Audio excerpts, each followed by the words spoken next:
Hoy en Periodista Digital vamos a tratar un tema de de muchísima actualidad, como es las armas de fuego. La última matanza en Estados Unidos ha vuelto a reabrir el debate, o por lo menos aquí se nos cuenta que se ha reabierto el debate, allí parece que sí, aunque después veremos si es tan a fondo como se nos cuenta aquí desde los medios, que ya sabemos que a veces no se cuenta exactamente cómo las cosas ocurren en Estados Unidos.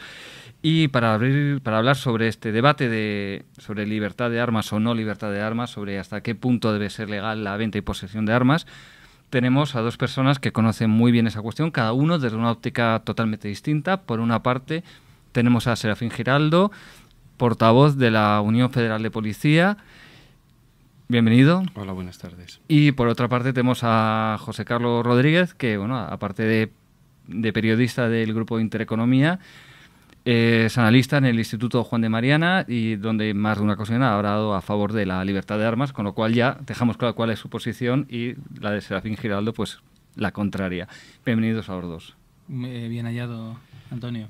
Bueno, pues si les parece bien, podemos hablar. Lo primero, la primera cuestión es, se habla mucho de la situación en Estados Unidos, pero nos gustaría saber cuál es la situación de la venta y posesión de armas en España. En España hay dos artículos dentro del Código Penal que prohíben la venta y la tenencia más que la venta, la tenencia de armas en territorio español. Conllevan unas penas o tienen unas penas entre 1 y 3 años en la tenencia de armas. Pero bueno, es todo tipo de armas, porque tengo entendido que hay en torno a 1 millón de armas de caza en España. Efectivamente, hay armas que se permite la posesión, ya sea por tradición cultural, ya sea pues porque así ha sido casi siempre.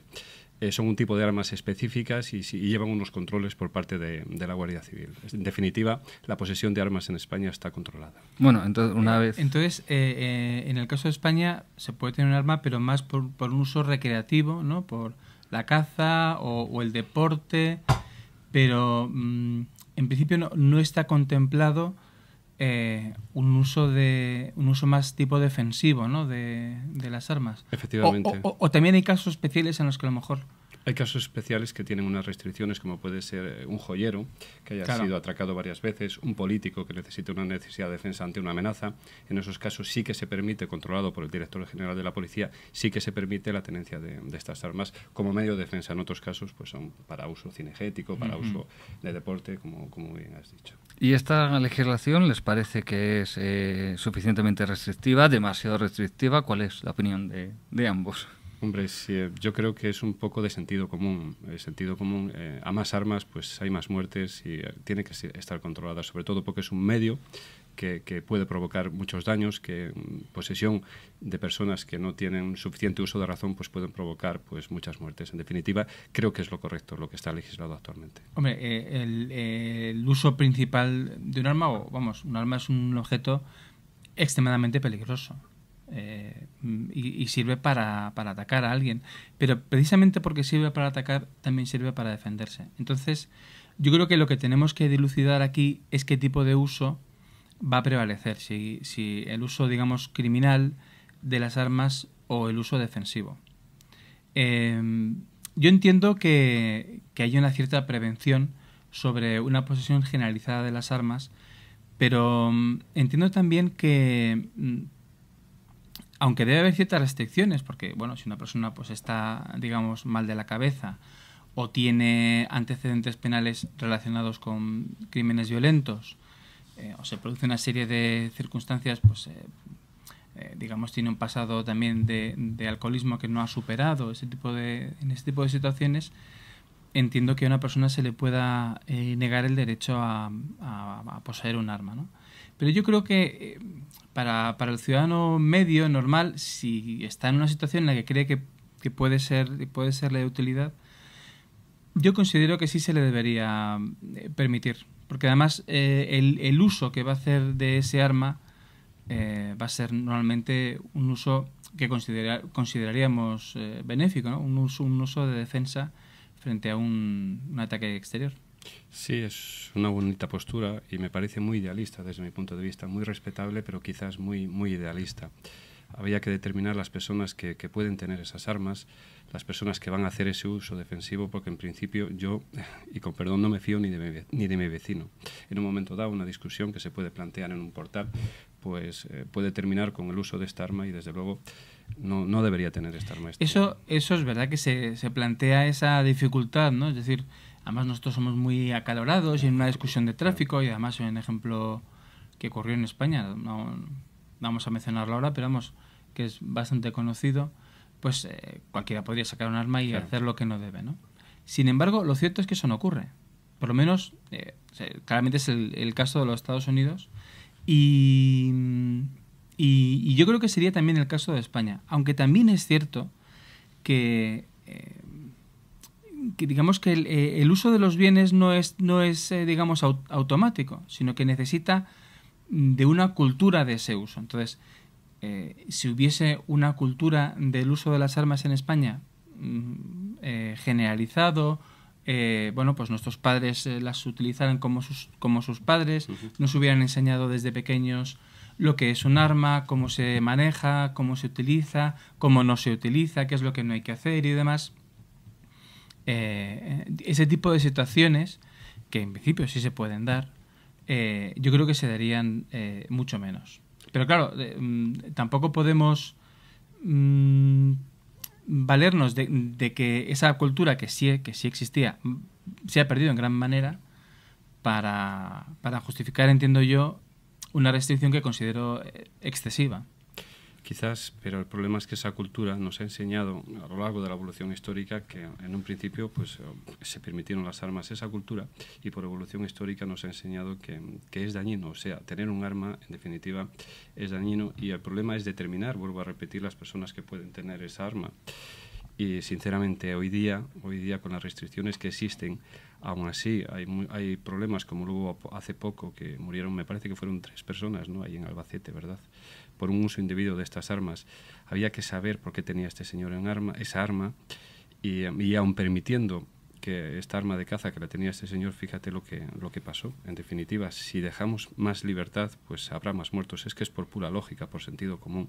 Venía yo hablando con mi pareja y me dijo una frase curiosa cuando veníamos en el metro. Dice, la apunté para decirla precisamente, dice que hay demasiados tontos peligrosos como para que encima le demos un arma. Si es que el problema es el control. Este debate es un problema de control. Y supongo que en esto estarás de acuerdo conmigo. Si controlamos a personas racionales que tengan esta arma, pues no hay problema ninguno. En definitiva es lo que dice la ley.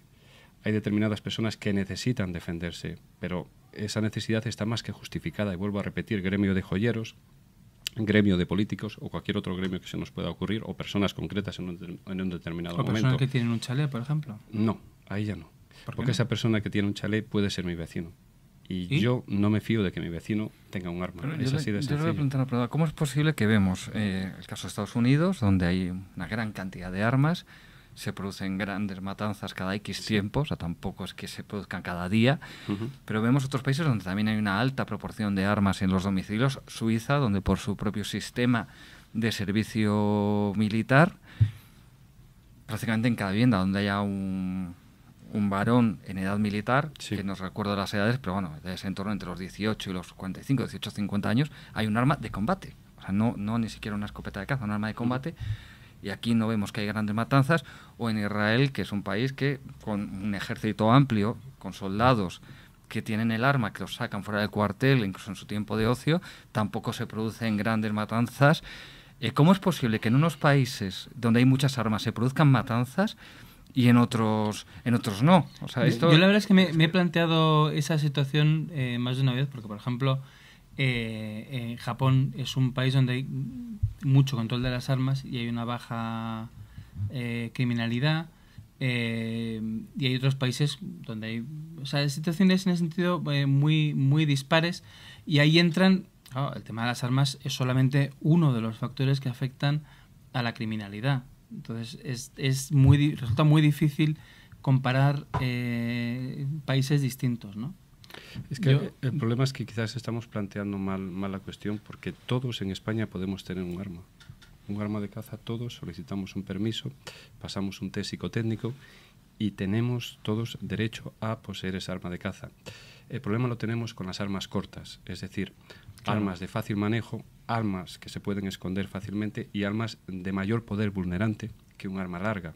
Más que nada porque yo en el metro, desde luego, llamaría la atención si voy con un arma larga y no si voy con un arma corta. Pero son más mortíferas las armas largas que las armas cortas. Efectivamente, pero son más fáciles de esconder las cortas. Sí. En definitiva, creo que la posición legal es correcta, más que nada porque lo que se prohíbe o lo que se requieren permisos especiales, muy especiales, son las armas cortas. Las armas largas, cualquier persona en España, y esto tiene que quedar bien claro, puede tener un arma larga. Pero el problema está con las armas cortas. Pero la pregunta es por qué en países donde hay muchas armas, en unos casos Estados Unidos, matanzas, cada X tiempo, en otros Suiza, donde hay armas de combate. O sea, no son o sea, sin embargo, es un país, parece que hay una paz en este sentido social bastante...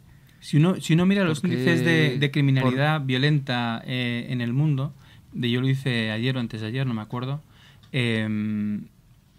ve que, bueno, pues hay el primero creo que es Venezuela, en fin, hay países también del sur de África que están en los primeros puestos. Hay cuestiones que van más allá de la mera posesión de armas, que influyen poderosamente sobre la criminalidad, cuestiones también culturales, cuestiones de arraigo social y que explican esas diferencias entre países y que van mucho más allá de la legalidad o de la posesión de armas. Yo quería sacar el ejemplo de los Estados Unidos, que es el que mejor conozco, para decir que el uso defensivo de las armas es muy común. Hay un estudio de dos criminalistas estadounidenses. Claro, todo esto es muy difícil, que intenta apreciar qué número de usos defensivos hay al año, ¿no? Allí. Y llegan a una cifra de en torno a 2,5 millones de usos defensivos al año. Hay otro estudio que lo limita a 1 millón de usos defensivos al año. Hay otro que habla de 3,5 millones. Este que te digo de 2,5 es seguramente desde el punto de vista metodológico el mejor, ¿no? Este estudio señala pues un número de usos defensivos de en torno a 2,5 millones al año.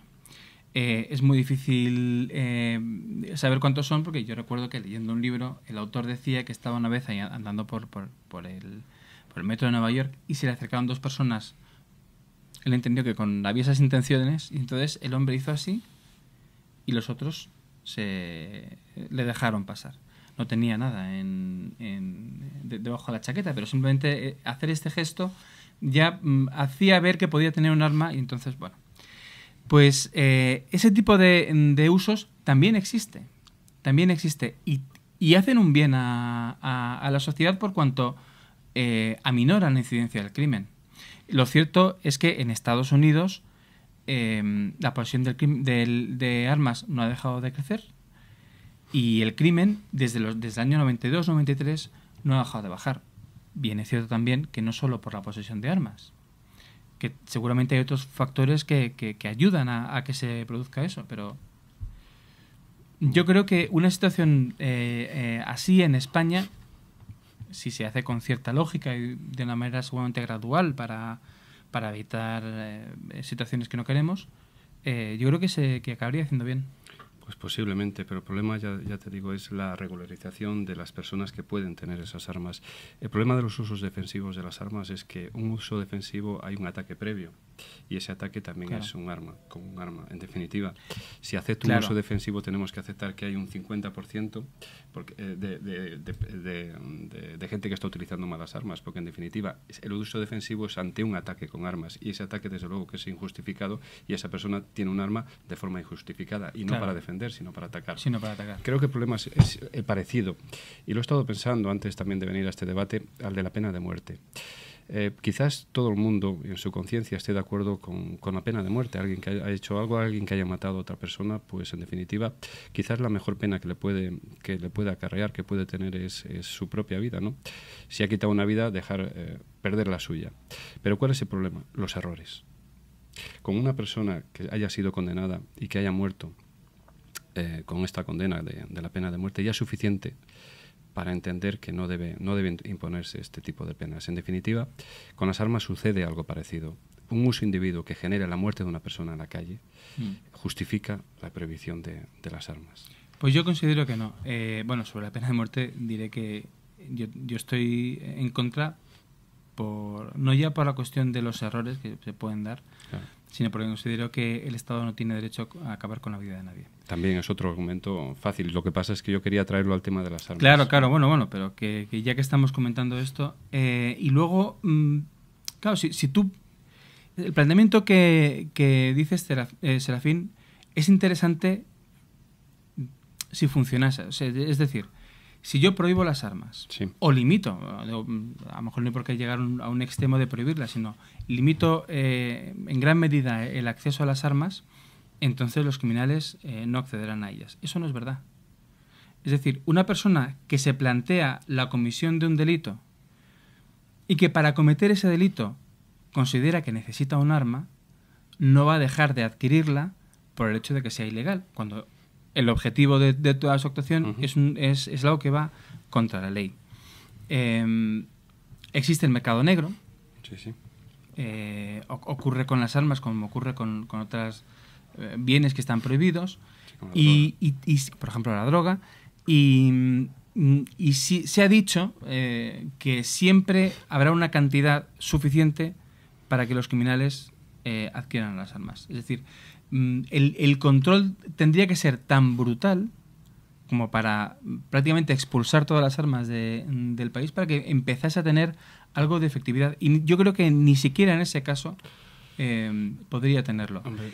Entonces, si al final, por un exceso, lo que considero que podría ser un exceso de rigor de la ley, resulta que esos usos que sí considero beneficiosos, que paran o que frenan el crimen o que lo aminoran, esos usos no podemos contar con ellos y sin embargo siempre los criminales van a contar con las armas, pues el resultado va a ser en conjunto negativo. Lo que pasa es que el planteamiento del mercado negro en relación a las armas es incorrecto. Vamos a ver, el mercado negro se genera por una necesidad y la necesidad existe en el tema de las drogas.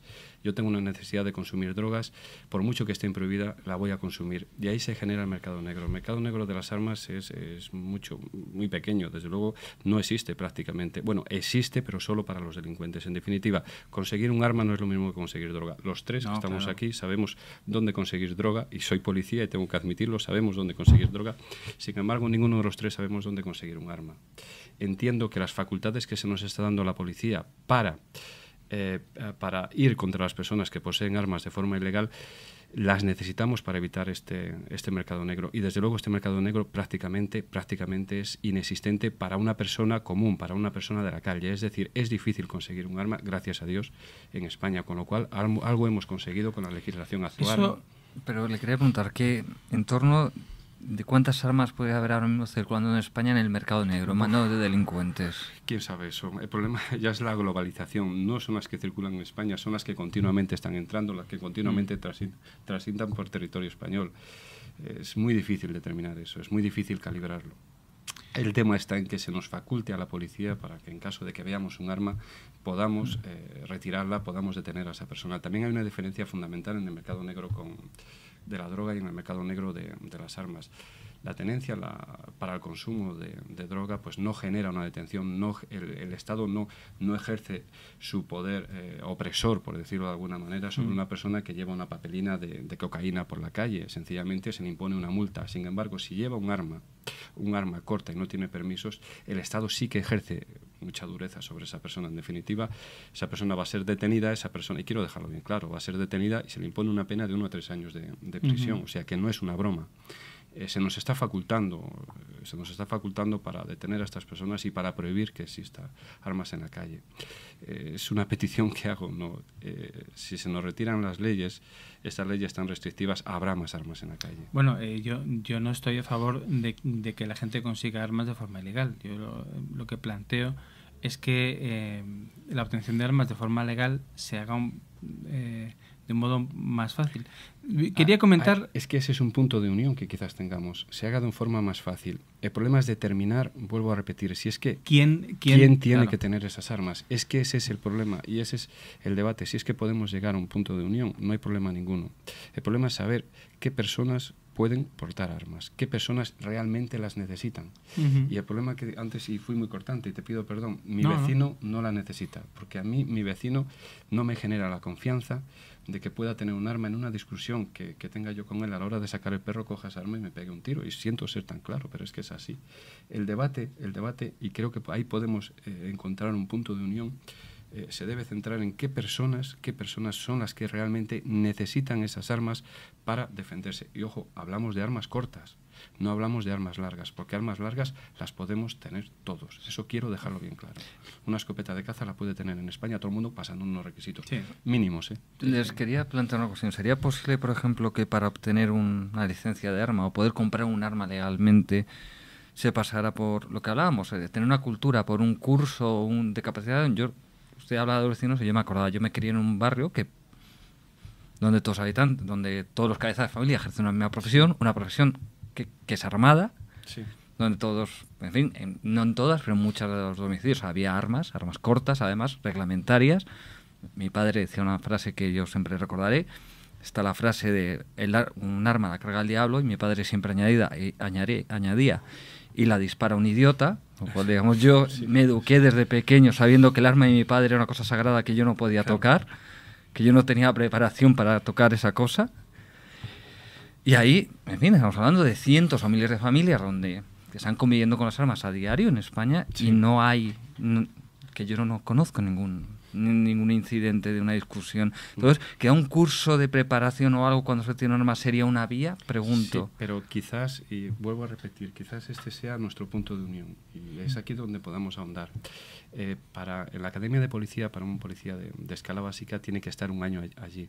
Este policía, y a lo mismo que un guardia civil, pasa unos controles rigurosos de tipo psicológico, y digo controles porque tiene que estar viviendo un año entre profesores, entre los cuales me hallo, y sometido a un control muy, muy, muy riguroso. Después de un año esa persona creo que pueda estar capacitada para tener un arma, y aún así hemos tenido fallos.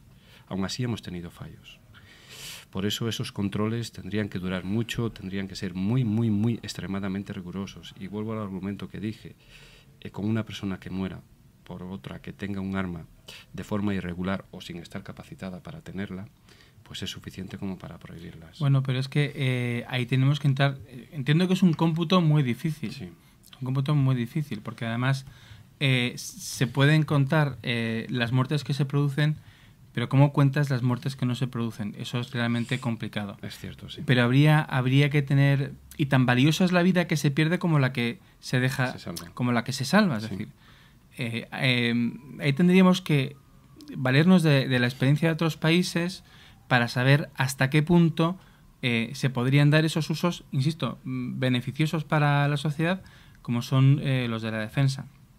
Cuando además... a la policía hay que exigirle lo que hay que exigirle, pero tampoco se puede ir mucho más allá. Es decir, no podemos pedir a la policía que pille infraganti al criminal cuando comete el crimen, porque no puede estar en todas las esquinas, ni puede estar en todas las situaciones imaginables. Eso es que además ni siquiera es parte de su responsabilidad. Si pilla alguien infraganti, pues desde luego, pero si no, lo suyo es llegar al sitio y empezar a investigar qué es lo que ha pasado. Y sin embargo, las personas, pues sí, estamos ahí en la vida y podemos en ciertas situaciones llegar a un uso defensivo de las armas. Antes hemos hablado del control de armas y de si esas armas llegarán o no a los criminales. El caso de los Estados Unidos, que es el que mejor conozco, la mayoría de las armas utilizadas por criminales son ilegales. También hay armas ilegales en los Estados Unidos. Y ellos prefieren acudir al mercado negro por una cuestión muy sencilla, y es que son armas que no están registradas. No están registradas. Sí. Ahí hay un control muy exhaustivo sobre el uso. Cada arma tiene una vida y la policía, tanto estatal como federal, conoce bastante bien la historia de esas armas. Sí. Entonces, es curioso, o sea, quiero decir, no van a la típica armería y dicen, bueno, pues yo me llevo, tampoco sé mucho de armas. Digamos que de lo que sé en realidad es del sistema legal y de la criminalística más que diferencias entre las armas. Pero bueno, me llevo esta, la otra, y entonces realmente acuden a un mercado negro. Sí, en España el mercado negro, ya digo, que aquí está muy controlado. Está muy controlado, pero precisamente porque entiendo que no hay necesidad. Eso es una cosa muy buena en el caso de España, que esté controlado desde luego que sí. El mercado negro. Igual que quizás tengamos ciertos fallos a la hora de controlar otros mercados negros, y sobre eso podríamos entablar otro debate. Sobre a lo mejor mi postura sería diferente. Pero a lo que voy con el tema de las armas, y aquí el problema que se suscita es ¿qué personas pueden llevarlas? ¿Qué personas pueden llevarlas? Y sobre todo el miedo que puede generar la libre circulación de armas en un país. Es que, sinceramente, ya no lo digo como policía, sino como particular, como padre, pues a mí me genera mucho miedo. O sea, que puedan circular libremente, que una persona pueda tener armas perfectamente, que también las pueda llevar por la calle. Hay una cuestión que va más allá de lo que estamos hablando, que es la incidencia sobre la criminalidad o los accidentes y demás. Claro. Y gracias por traer la colación. No, es que es un tema también importante. Pero hay un asunto que quizás nosotros lo vemos muy lejano. Y desde luego que no forma parte del debate social en España, por fortuna, ni en Europa siquiera, ni en los países desarrollados. Pero que, bueno, no deja de ser importante, y es la posibilidad que se ha dado en la historia y que de hecho se sigue dando en algunos sitios, de que una sociedad caiga bajo un régimen tiránico. Y entonces, claro, ya estamos hablando de una cuestión completamente distinta. Claro, ya es un asunto que sería, digamos, distinto. Pero no deja de ser importante cuando ahí tendría la sociedad como sociedad, y frente a un régimen tiránico y opresor, la posibilidad de defenderse, ¿no? Yo pondría como ejemplo... Ejemplos históricos hay, bueno, muchísimos, ¿no? De hecho, los últimos genocidios, por ejemplo, y desde los primeros, lo primero que hacen es retirar las armas de la sociedad y luego tal. Pero por poner solo un ejemplo, en plena Segunda Guerra Mundial, Hitler se planteó la posibilidad de invadir Suiza. Sí. Y no lo hizo. No lo hizo no porque fuera un país neutral, que lo era, sino porque él sabía que se enfrentaba nada menos que a todo un pueblo en armas. Uh-huh. Y claro, eso a un ejército lo puedes ganar o puedes sucumbir ante él, pero claro, frente a todo un pueblo en armas eso resulta mucho más complicado. Yo simplemente lo apunto, porque, insisto, no es una preocupación que vamos a tener ahora mismo en España, por fortuna. Pero les voy a plantear no exactamente esa cuestión. Yo voy a decirle precisamente que la época, la historia ha cambiado, gracias a Dios, y hoy día prácticamente es inviable en Europa una guerra de ese tipo. Pero queda relacionado con esto. Yo recuerdo una vez un debate que vi, que leí un debate en internet sobre libertad de armas, donde se veía el tema de, eran años duros con el tema de ETA, donde había quienes decían, si hubiera habido libertad de armas, ETA no hubiera existido porque los vascos no etarras se hubieran defendido, y otros que decían, si hubiera habido libertad de armas, la situación hubiera sido mucho peor porque se hubiera llegado a una situación de guerra civil. Ustedes, en este caso, o en uno similar, paralelo, que pudiera, digamos, el germen de un grupo terrorista que por desgracia, eso sí, puede surgir en cualquier momento, en determinados momentos, puede ser nacionalista, de extrema derecha, de extrema izquierda, de cualquier corte. ¿Cómo creen que puede frenar o puede agravar una situación la libertad de armas? Nosotros hemos vivido una situación muy dura de terrorismo. En el País Vasco la situación ha sido especialmente dura, y cualquiera que lo conozca sabe hasta qué punto no se podía ni hablar por la calle de ese tipo de cuestiones. Sí, pero la pregunta... Y aún así, ahí voy. Y aún así, no ha habido una respuesta violenta que podía haberla habido. Claro, la pregunta es si hubiera estado la gente armada, ¿qué hubiera pasado? ¿Hubiera sido peor o yo creo que hubiera sido mejor porque no se hubiera desencadenado esa guerra civil, y sin embargo sí hubieran podido defenderse algunas personas que se encontraban un poco a merced de... Es verdad que luego también ha habido personas en concreto que se han protegido con escoltas y con medios policiales, y eso por supuesto hay que contar con ello porque para eso están.